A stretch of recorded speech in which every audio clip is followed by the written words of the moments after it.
Salutations chers disciples d'Avan et bienvenue dans notre 43e review consacrée à l'anime Dai no Daiboken. Cet épisode intitulé Le choc des épées titanesques a été diffusé le 7 août 2021 et signe le retour d'Adlar sous sa forme d'archifiélon et son duel face à Dai. Il couvre les événements du chapitre 153 jusqu'au début du chapitre 156. On en arrive donc déjà au milieu du 17e tome du manga.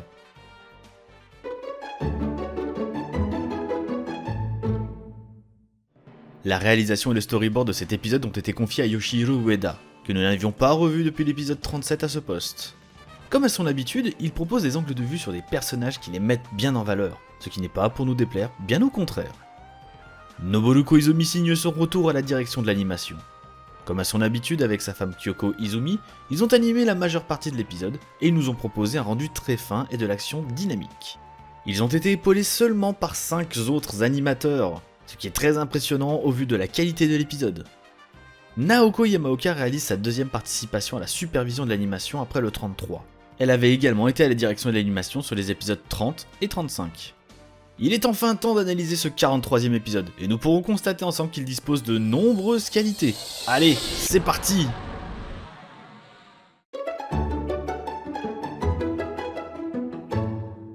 L'épisode débute avec Adlar faisant face à Dai et Pop, complètement bouche bée devant cette nouvelle transformation.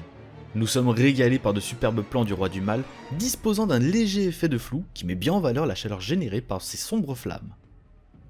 Pop comprend que son ancien adversaire n'a plus rien à voir avec ce qu'il était jadis, et le regard d'Adlar à ce moment-là est absolument incroyable, débordant de détermination et d'assurance. Ce plan nous met dans le bain dès le début, et on sent que ce passage a été réalisé avec un soin tout particulier.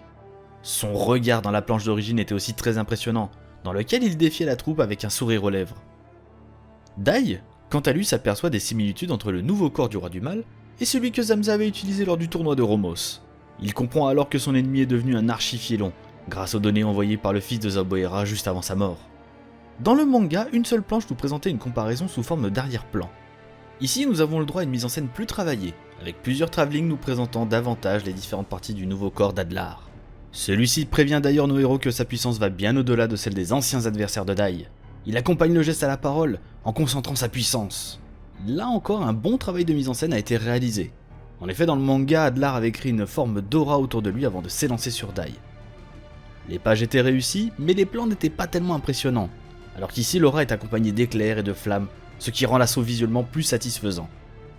Adlar répond à notre héros de venir tester son pouvoir obtenu au prix de nombreux sacrifices, et fonce alors en direction de nos héros en assailant un terrible coup à Dai, qui réussit malgré tout à se protéger avec la puissance de son insigne. Avec un énorme tampon de Sébastien Chamal sur Massoé.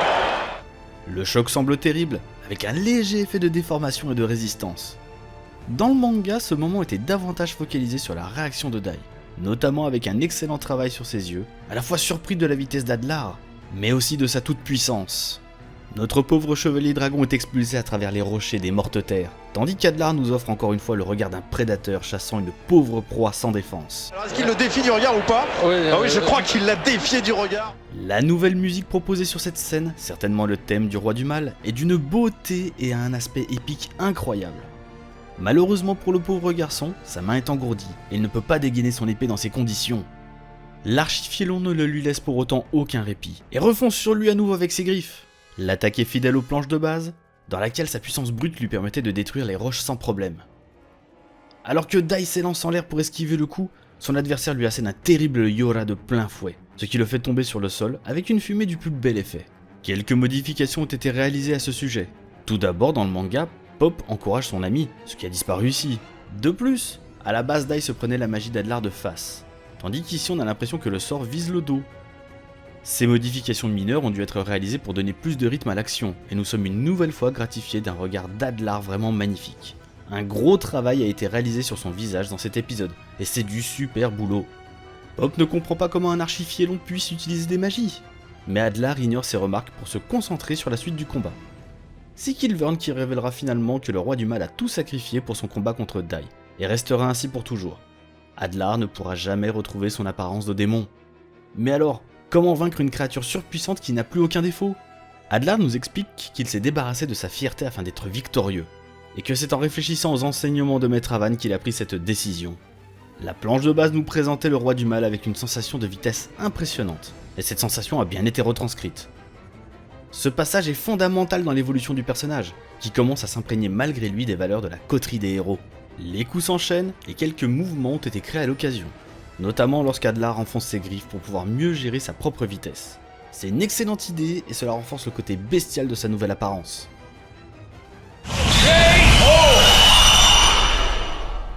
Dai réussit à trouver le bon timing pour dégainer son arme avec son autre main. La fluidité et la lisibilité des mouvements des planches d'origine a bien été adaptée ici. On comprend à quel point Dai s'est amélioré pour arriver à ce niveau de maîtrise et de sang-froid. Le jeune garçon s'élance et réussit à contrer un nouveau Yora, puis à couper les griffes de son adversaire grâce à un Kaihazan. La confrontation est plus soutenue dans cet épisode que dans l'œuvre originale, puisqu'à la base les planches à ce moment-là n'étaient que physiques, et Adlar n'utilisait pas de magie. Il défie Dai d'utiliser son épée contre lui, et de voir qui aura le dessus entre la puissance cachée dans son bras et la nouvelle arme de notre héros. C'est sur ces paroles que se terminait le chapitre 153. Le suspense était alors à son comble à l'époque, et le chapitre suivant commençait avec le visage transformé d'Adlar, qui donnait vraiment envie de lire la suite. Alors que l'ancien démon commence déjà à régénérer ses mains, Pop indique à son ami qu'il doit en finir au plus vite. Dai comprend qu'il doit tout donner dans son assaut, et comme sa main n'est plus engourdie, il nous prépare un superbe dragon Ikora qui se transmet à sa lame. Adlar ne connaît que trop bien la pose de la Van Strash, lors d'un plan toujours aussi bien réussi. Non mais franchement, regardez ce travail sur les ombrages, c'est de toute beauté. Le manga n'était pas en reste à ce moment, loin de là, avec une planche qui nous présentait Dai en train de préparer son attaque signature. Le fond derrière le personnage, et l'agencement particulier des cases de la page donnaient un cachet incroyable à ce moment décisif. Comme le souligne Kilvern, Dai a déjà utilisé quelques techniques avec sa nouvelle épée, comme le Daichizan pour détruire Roche Démon, ou le Kaihazan pour contrer l'attaque d'Adlar, même si ce moment reste exclusif à l'anime. Cela sera donc le tout premier Van Strash de Dai avec sa nouvelle épée. Dai pense que son adversaire ne pourra rien faire face à la puissance cumulée de ses pouvoirs de chevalier dragon, ainsi que de son arme en auricalque. Mais le terrible Archifiélon dispose également d'une nouvelle technique à tester. Durant cet échange, les proportions du corps d'Adlar sont assez étranges. Il bombe le torse tel un bodybuilder sur une plage en Californie, mais cela est vite oublié grâce à un gros plan percutant sur son visage. Le roi du mal charge alors son énergie sous forme de flamme, dont le design est d'ailleurs assez surprenant, étant donné qu'elle ressemble parfois davantage à des lasers. Ce choix a dû être réfléchi dans l'équipe d'animation pour montrer la puissance oppressive du nouveau corps du roi du mal. Cette scène est d'ailleurs inédite au manga, dans lequel l'assaut était immédiat. Ceci étant dit, dans les deux cas, avant de débuter l'assaut, Dai se dit qu'il ne pourra jamais se faire battre avec sa nouvelle épée. Il se pense invincible. Il se repose donc trop sur son arme pour se rassurer, plutôt que sur sa propre puissance. Retenez bien cela, car sans en dire plus, vous aurez deviné que cela finira par avoir des répercussions. L'assaut tant attendu a enfin lieu, et plusieurs choses sont à dire dessus. Tout d'abord, contrairement au manga dans lequel Dai s'élance, ici le jeune garçon court avant d'élancer son coup. Malheureusement, nous trouvions cet élan un peu maladroit dans son exécution. Cette adaptation nous a souvent présenté l'exécution de cette attaque iconique sous des angles et des postures différentes du manga. Ceci étant dit, l'exécution de l'attaque en elle-même est réussie, et l'impact est brutal comme il faut. Les effets réalisés sur le visage d'Adlar quand il encaisse le coup sont très convaincants, ainsi que le zoom sur un de ses yeux qui crée une sensation de détermination et de résistance très appréciable. L'effet de lumière lors du choc donne une impression de puissance assez satisfaisante. Et cette adaptation ajoute également des jeux de regard entre les deux adversaires, ce qui fait monter la tension. Malgré toute l'énergie qu'il a mise dans son coup, Dai ne parvient pas à blesser Adlar, et il est violemment repoussé. Le roi du mal explique alors qu'il a pu parer son coup en utilisant l'épée du conquérant, qui a été greffée dans son bras droit. Et oui, souvenez-vous, le prix du tournoi de Romo c'était un leurre, et la vraie épée avait été volée. Vous savez maintenant à qui elle était destinée. Dans le manga, la mise en scène était assez classique, il nous présentait un plan large d'Adlar avec son arme.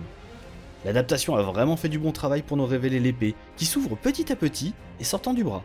On sent un réel désir de bien faire de la part de l'animateur responsable de la séquence. Dai n'a pas le temps de souffler, puisqu'il reçoit de plein fouet des flammes infernales, à savoir la matérialisation de l'aura de feu des enfers. Les couleurs sont très bien choisies, et créent un sentiment de danger et de chaleur hors du commun. Allez, si on voulait un peu pinailler, on dirait que les flammes étaient un peu plus réalistes dans le manga. Ça, c'est à l'appréciation de chacun.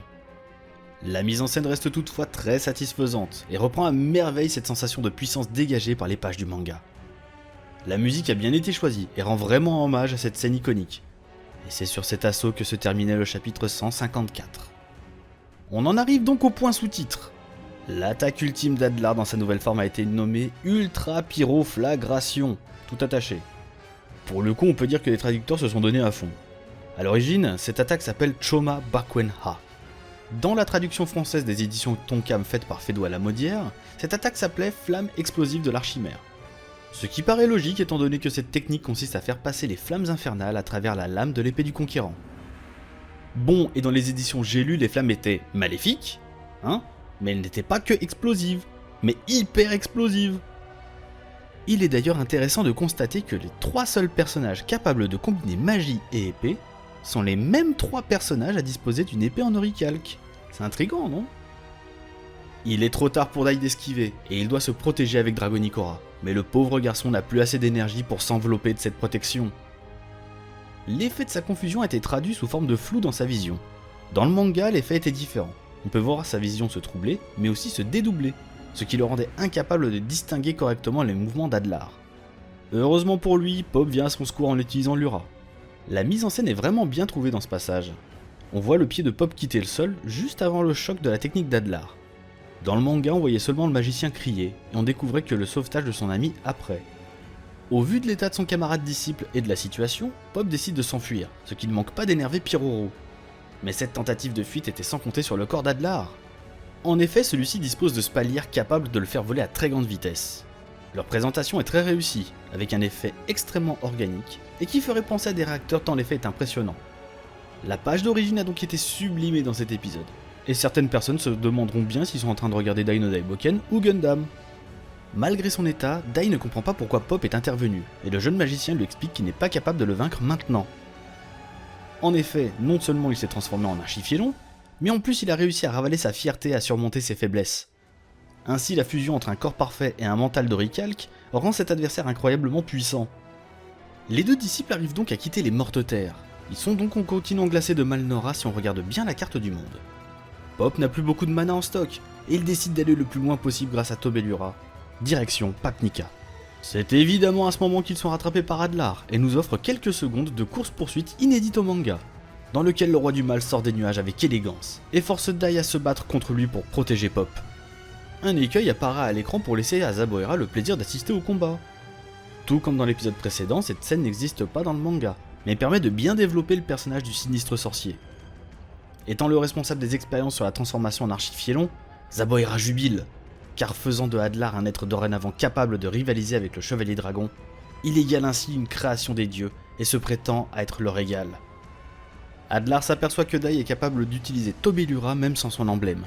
Il est impressionné par la capacité du jeune garçon à apprendre continuellement, mais il comprend aussi qu'il n'est plus capable d'utiliser Dragonicora. Il fonce sur notre héros pour l'achever avec sa nouvelle technique, et force les effets de ses réacteurs qui lui donnent une vitesse incroyable. Dans le manga, cet effet de vélocité était aussi palpable, mais force est de constater que l'équipe a fait un excellent travail sur cette technique.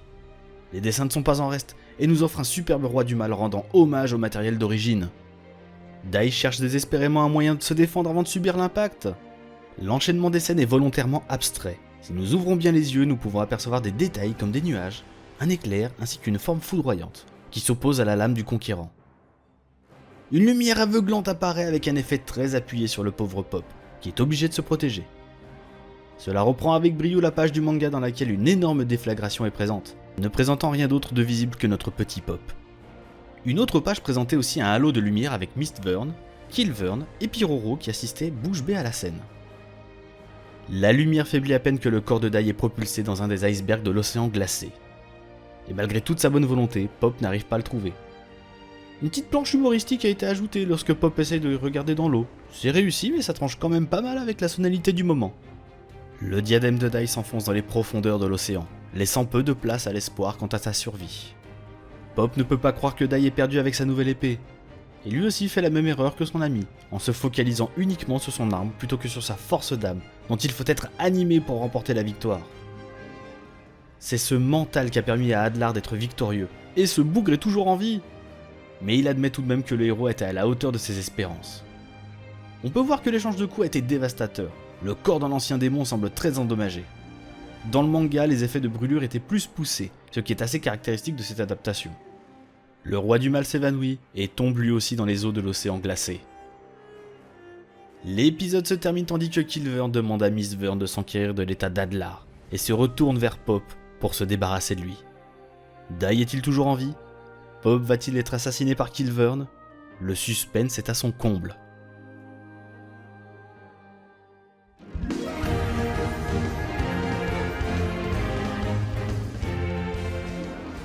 Cet épisode ne nous a laissé aucun répit. Après avoir terrassé le Kiganjo, Dai est déjà de nouveau au combat face à Adlar, revenu plus fort que jamais. Nous serions curieux de savoir ce que vous avez pensé de l'épisode, et surtout de voir le héros terrassé alors qu'il vient tout juste d'obtenir la meilleure épée du monde. Du côté technique, le duo Koizumi-Izumi a encore frappé, en nous offrant un épisode dynamique, qui adapte vraiment bien la brutalité de l'affrontement. Il y a certes quelques plans d'Adlar un peu mal dessinés, et qui seront très certainement corrigés sur les Blu-ray. Le jeu des couleurs et d'ombre était vraiment bien maîtrisé, et met parfaitement en valeur la nouvelle forme du Seigneur du Mal. La Van Strage quant à lui nous a un peu interloqués. L'élan que prend Dai est plutôt surprenant, mais retire un peu le côté extrêmement vif que pouvait avoir notre héros dans la planche d'origine. Enfin, du côté des musiques, Yuki Hayashi nous sert encore de nouveaux thèmes, notamment un qui semble désigner la nouvelle apparence du Roi du Mal. Comme d'habitude, c'est extrêmement convaincant et nous avons hâte d'en entendre plus. Et vous, qu'avez-vous pensé de l'épisode? Dites-le nous dans les commentaires. Cette 43e review désormais terminée, nous espérons que vous l'avez appréciée. Si vous aimez nos vidéos et que vous voulez nous aider dans notre grande aventure, vous savez ce qu'il vous reste à faire pour nous donner le courage de continuer. Vous pouvez également nous suivre sur nos réseaux sociaux respectifs, ainsi que de nous rejoindre sur notre Discord, dont les liens sont en description. Allez, prenez soin de vous, bande de disciples d'Avan, et à la semaine prochaine.